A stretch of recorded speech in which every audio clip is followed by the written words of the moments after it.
Hello my friends, welcome to something a little bit different that I'm trying out, and that is one-day showcases of some of the mods on the custom campaign manager. So there are a lot of mods that wouldn't be good for full archives playthroughs, but are completely legitimate and cool ideas that would be fun for you guys to play through. So what I decided to do is we're just going to be looking at two missions of these mods, one early game, one late game, and just give a general gist and overview of everything that is going on. And today we're going to be looking at Tunnels and Terrans, which is a Dungeons and Dragons inspired adventuring party delving into the dungeon type mod, faction swap. It's effectively very directly inspired by the way that Tychus works in co-op. And of course there's that Wings of Tychus mod as well. Except this is a complete custom faction that uses complete custom heroes in an interesting way. And the way that it works, I believe, is that you can have one gunner, one armor, one combatant, and one healer. So that is how you build your party, kind of like how you have a cleric, a fighter, a thief, and a mage, that sort of a thing. I think the idea is really cool. I've played through the first 2.5 missions. I'll be honest, I did cheat my way through 0 hour. But I legitimately played the first two. And now we're going to be doing this one. I don't know what the second mission we're going to showcase today is. I'll figure that out in a bit. But I just want to give this a go. So we have... Oh, we're going to get a new character. Yeah, this is our new guy. So we got Rick August. He is our Goss Master, and we have Typhoon. What does Typhoon do? Okay, so first of all, they all have a unified command card, as they should. Alters time on enemy non-heroic units in the target area, reducing movement speed and attack speed. All right, there we go. And then Rick August has a little Yamato cannon type thing that also hits people in an area around it for reduced damage. It's pretty darn good. So we're going to get our party out first, as I kind of just move around and poke some stuff. Maybe get some guys. One of the things about this mod is it is on Nightmare difficult, or the Nightmare base. However, that is because the faction itself is very, very, very strong. Like, I mean, it's like Tychus, right? Where you're gonna win the fight in target area. And, like, these are very powerful abilities, and we're gonna be able to get 4 characters that are up to this power level, and they all have a bunch of upgrades, and there's a really cool thing going on with upgrades that I want to talk about in a bit. All right, okay, we have a support too. So I think you can get a healer, a support, a combatant, an armor, and a gunner. And so Rick is our gunslinger. And then we're gonna try to get a healer next, the cleric. We need to get a healing academy for that, which is an advanced structure on this building. We got to be prepared to deal with these guys. Get him, Rick. Yeah. So I think that once we have these 3 up and going, we can start getting some upgrades. Now, every single one of these guys has an upgrade thing. You can also retire your adventure and get a fund back if you want to swap who you're using. And I think we need to get a support armory for Typhoon, because he's the one that I want to start getting upgrades for. Now, these heroes are very, very expensive. I don't remember how expensive they are, but the answer is very, very. Just what the doctor ordered. Complete. Here we go, healer and cleric. It takes 10 supply and 40 seconds to build them up. And as you can see, if I had clicked on this beforehand, it actually would have been completely empty. And then the moment that you start training your cleric, it gets populated with abilities, I believe. You cannot upgrade stuff until you actually have the person, and I think that all of these are custom to each of the heroes. So if you choose a different healer, it'd be a different set of upgrades. Now, we're going to take a look at Typhoon. He has the first tier of this are interesting upgrades that are very, very powerful, but they are always mutually exclusive. However, you can swap them between missions, obviously, because you have to re-upgrade them. So for Typhoon, you can get Enfeeble, which increases the attack speed reduction of slow to 75% and its duration by 5 seconds. Or we can cause slow to no longer reduce attack speed, but root enemies in place, causing affected units to take extra damage. Or causes enemies affected by the slow to be incapacitated for 20 seconds or until they take damage. And we can only pick one of these. I'm going to pick the root. I feel like that seems very good. It's not upgraded yet, but what we can do is the wrong ability. Perfect. I used my healer ability. So we have Relash the Healer, Rick August the Gunslinger, and Typhoon, who is definitely not Monsoon, because he can't split himself into pieces. And then we're going to get some healer upgrades next, but we don't have to look at those for now. We're just going to start heading over to get the bonus objective. Because, as I said, very powerful class, and if you can have everybody in the same place, you are going to win every fight. Go a little bit slow. Oh, they can still blink. Here we go. Oh yeah, there we go. Allows the wizard to use the counterspell ability. Drains all energy from the target, stunning them for half a second for every 10 energy drained. Oh, that's good. Is that autocast? Oh, it's autocast. Okay, he has an autocast magic missile and an autocast counterspell. That's really, really strong. Man, I actually really like this. I think it's super cool. It's just a lot of tiny inventive things with very, very D&D themed stuff. If you're a D&D player, then I think you'll get a kick out of this type of mod.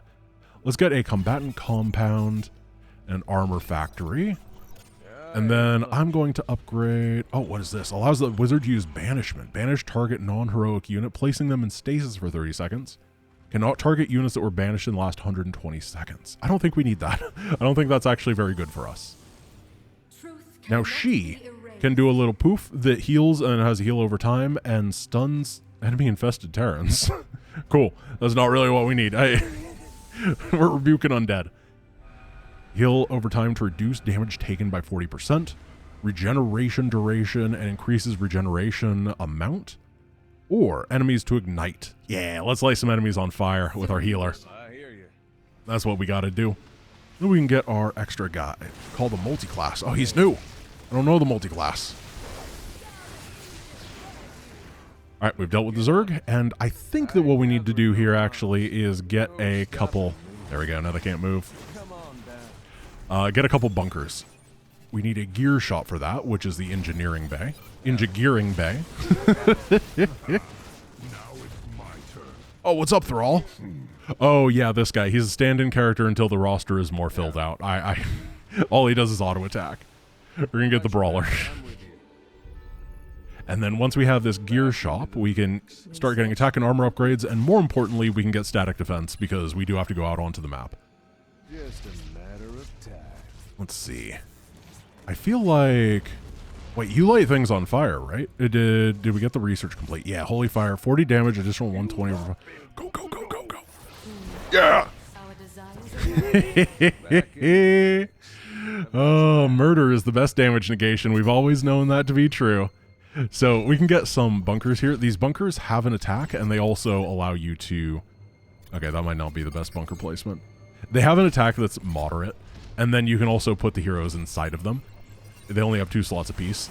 They're good, but we just need defense before we move too far out onto this map. All right, Pebble, what do you do? Oh yeah, no, standing character. All right, we got standing characters. Easy peasy. Well, we will be able to showcase some of the other stuff once I have more of them unlocked. Fortunately, there was a dude who made a master archives for this just the other day, which means it's going to be very easy for me to pop in and head to a mid-late game mission, figure everything out, and then show it to you guys. Because I knew all this stuff beforehand, but I don't know what the very end's going to look like. We do got to get our bonuses, though. I don't know why I tried to disable the movement of a bunch of buildings right there. Traditionally, that's not been the issue that buildings present, unless you're playing Terran. I hear you.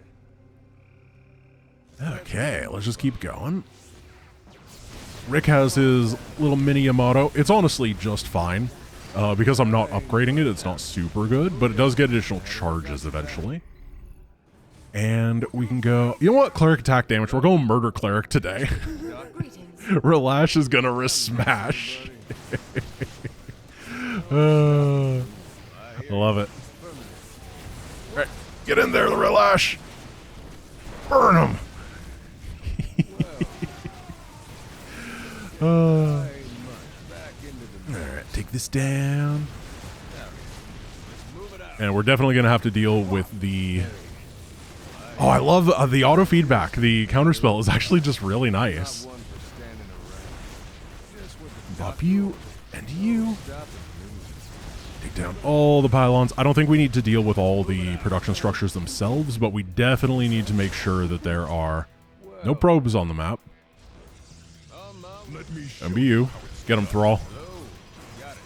Kill the Nexus, kill the probes, kill the pylons.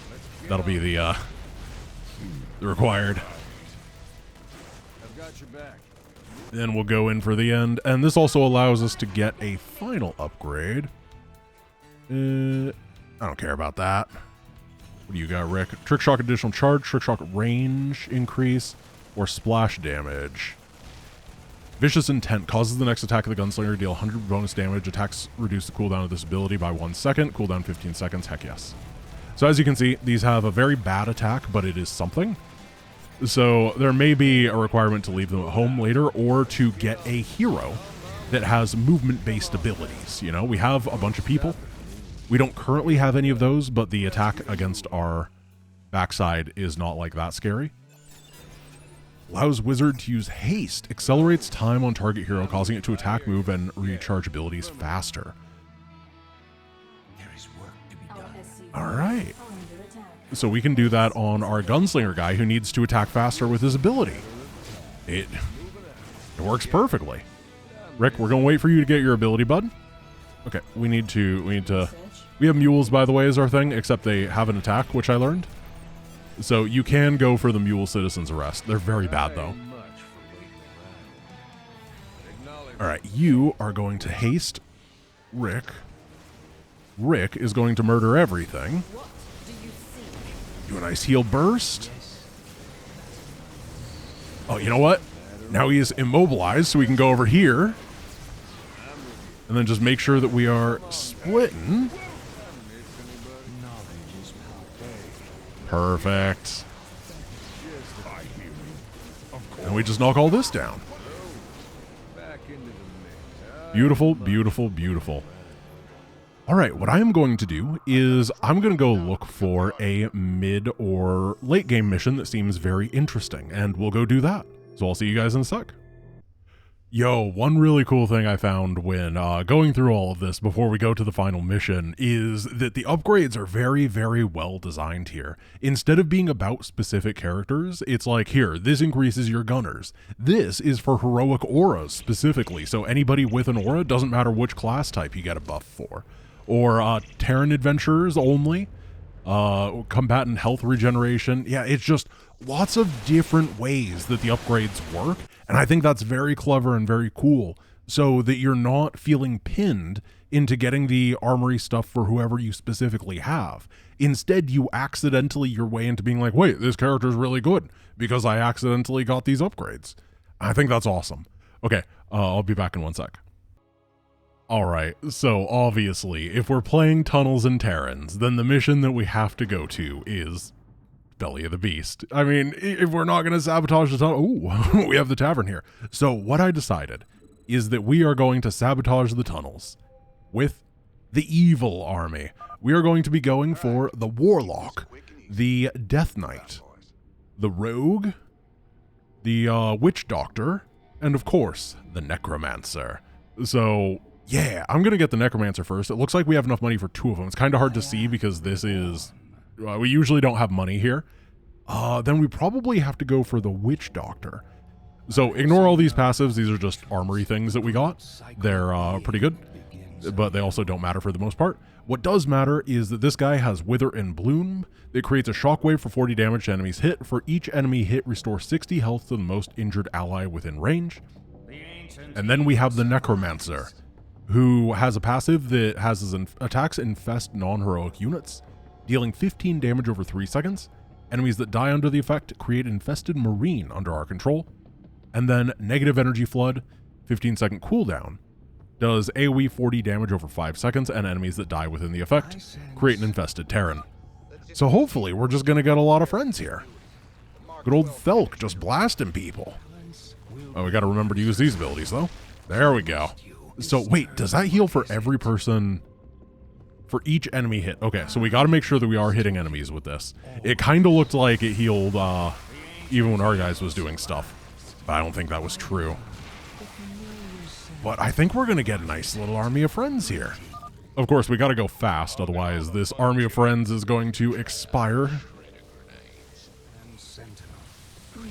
I was gonna say just like real life, and then I realized that was a little bit more morbid than I wanted. What you gonna do? Alright, let's pop that down, and then run and do big heal bomb. Yeah. Apparently, I didn't mean to have that be the strategy twice. I had no idea what this guy's ability was when I decided in the last mission to use the holy light with the holy fire thing. But you know what? Maybe that's just my jam. Is running on in. Oh, that's gonna kill so many dudes.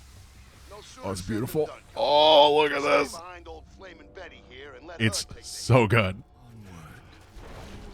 Yeah, I mean, it's just a completely different way to play this mission, you know? Like, this is usually the same mission every single time, no matter what you really change. But when you have a completely different set of heroes, turns out, particularly when it's a custom set of heroes, so it's just people that you don't have a lot of experience with. Let's see how good we are against buildings. It does look like the Coven of Vampirism himself is actually pretty good at blasting things. And one thing I will mention, we only have a little bit of time before that chaser wave comes, I forgot. I guess this is our secret tavern for more guys. Oh no, the tavern, yeah, okay. Let's get the Warlock. I think the Warlock would be very good right now. So the Warlock is a ranged fighter, does decent damage, and has the ability to grants phenomenal cosmic power to the target, and what that does is it gives them 30% chrono boost and attack damage, but at the cost of HP regeneration, or HP damage taken over time. So we have to make sure that we are healing as we do that, otherwise they are going to melt themselves, because it's percentage based. 1.5% health every 0.5 seconds. Yeah, that falls off very, very quickly. And by falls off, I mean my HP falls off a cliff. Oh, dude. We gotta get some broodlings. There we go. Oh my goodness. I did not recognize how good the Necromancer was gonna be here. This was complete luck. I'm very, very happy. Alright, let's do this segment. And the Zerg Chaser Waves now have a minute because they always get a little bump in time. So we can just... Oh, I should have hit the thing there. If only Thulk did area damage. Who does the most damage here? You know it, 66 damage, 1.25. 80 damage, 1.5. Those are very similar. 22 damage. Nope, not you. Alright. I'm just gonna put it on himself.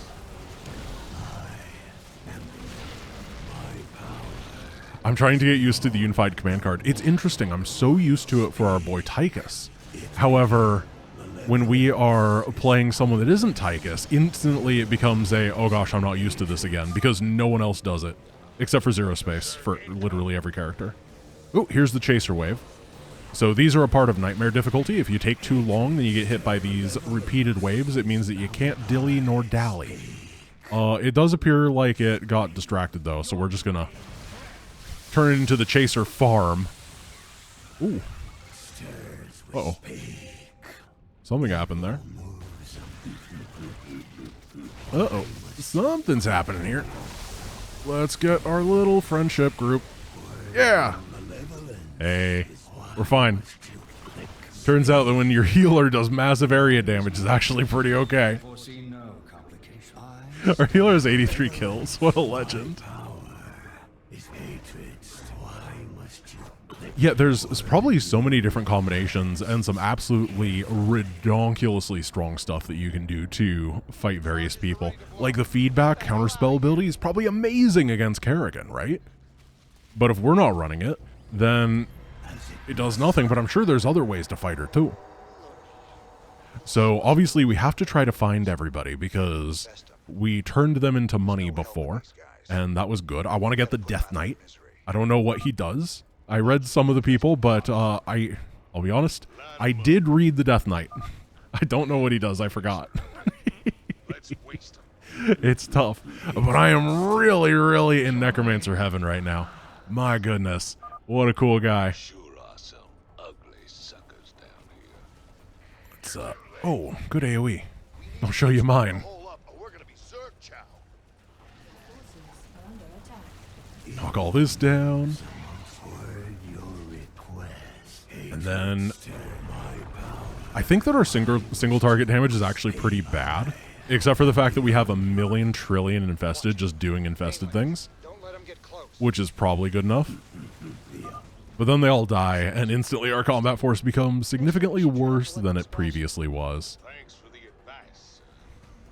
Now shut up. Oh, careful. And remember, every one of these heroes has those unique upgrades too, that, now that I think about it, this was probably not a great showcase mission for that reason, because we didn't get to show off the cool stuff. Okay. We have 500, 100. They're behind us. Where's the Death Knight? Here he is. You guys. Alright, Death Knight, what do you do, buddy? You do... Oh, yeah, you pull enemies to the target and stun them, and I believe you do area damage with your melee attacks, which should be pretty good for getting through this. Now, we're going to put the Chrono Boost and stuff on you. Move up by two. We gotta blast them back. How about we just Chrono Boost our hybrid? We gotta keep moving or they'll crush us. Don't worry about this, Jim. We're doing great. Yeah, we're just going to keep buffing you. Watch our six. More of them coming. And we just fire that off, and no matter how much damage he's taking, he's healed. Come over here. Oh, it works on it. It even stuns. That's amazing. Oh, I wasn't sure. I'm glad that I tested instead of just assuming that Frenzy would invalidate it. What a crazy ability. It has charges, and I think it used up the charges based on supply, which is interesting. That's not something that I've seen before. But it definitely, it had 8 charges, and then I used it on Ultra, and I think it had 2 afterwards.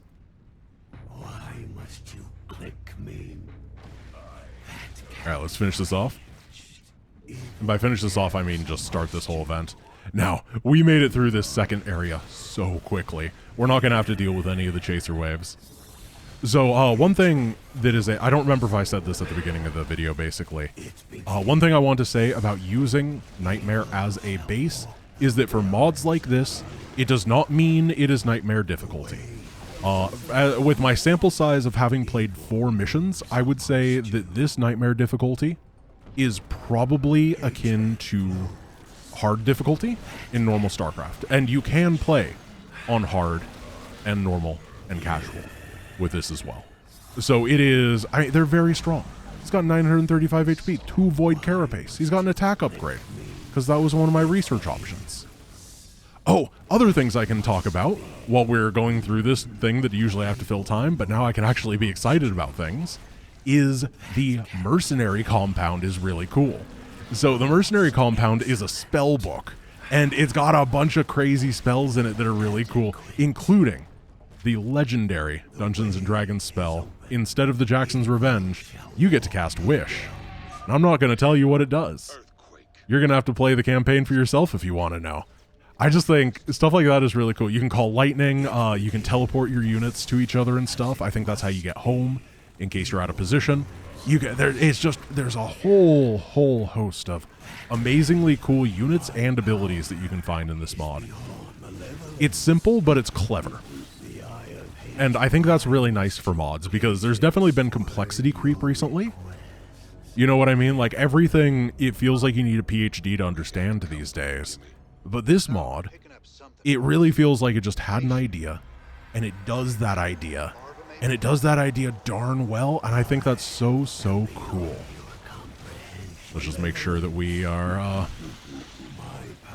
building up our forces. We got to make sure we save the guys for the Omegalus, because this is going to be our only chance to get the Rogue. If we lose the bonus objective, we're going to lose our buddies.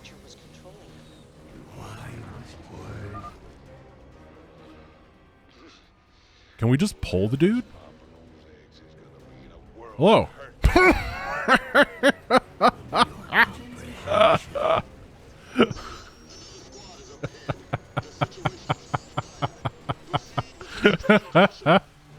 I told you this mod isn't super hard. I hope that convinced you. Are we just gonna pull the boss? Is this guy too strong? I don't even want to pull the boss. I'm not going. I'll try it once. I'll try it once, but I don't want to like chain pull the boss. I think that'd be too OP. So we're gonna get the rogue. What do you do, rogue? You are permanently cloaked and you have sneak attack. Blink to the target location, strike the target, deal 150 damage, can damage air units. Okay. Let's do this.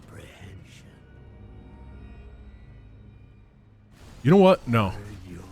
You hatch your army. We'll hatch ours. Oh, it's beautiful. All right. Time to fight. So we teleport behind. Nothing personal, bro. Oh, we cannot target the boss. That's good. That makes me happy. She does heal up a bit. What? Huh. Oh. I think she bugged out a little bit. Maybe it's because there weren't the eggs. Wait. Oh, wait a moment. No. I've definitely killed the eggs before. Maybe it's because I was she stood down there for a really long time. Usually she burrows. Where'd my rogue go? They stole my rogue. I mean, I know that they're cloaked, but where'd the rogue go? Well, whatever. It doesn't matter. I'm having a great time. All right, we are going to get out of here, and we are going to be free. Here. Necronius, take Norris Yoy's upgrade. Thelic and Zalion, blast everything. And we're going to have the final kill count of 144 on the Death Knight, 474 on the Necromancer, 291 on the Warlock, and 244 on the Witch Doctor. Stetman could never. He just couldn't. He never could. All right, my friends, that is it for the showcase of Tunnels and Terrans. Now, I want feedback on if you guys like this little bit of a brief look into things type of format, and then we will potentially do some more later down the line. I'm really struggling to find another series. That is where we're currently at, is I need Heart of the Swarm or Legacy of the Void series. I have one slot for it, and then I just cannot find a mod that would be good on the archives. So instead I'm like, well, what if we just look at a little bit of everything? And that's kind of the idea right now. So give me feedback if you would like it, how I could either A, improve it, B, you love it, or C, scrap it. And we will work from there. Thank you for watching. I hope you have a wonderful rest of your day. And I'll see you guys tomorrow. Peace.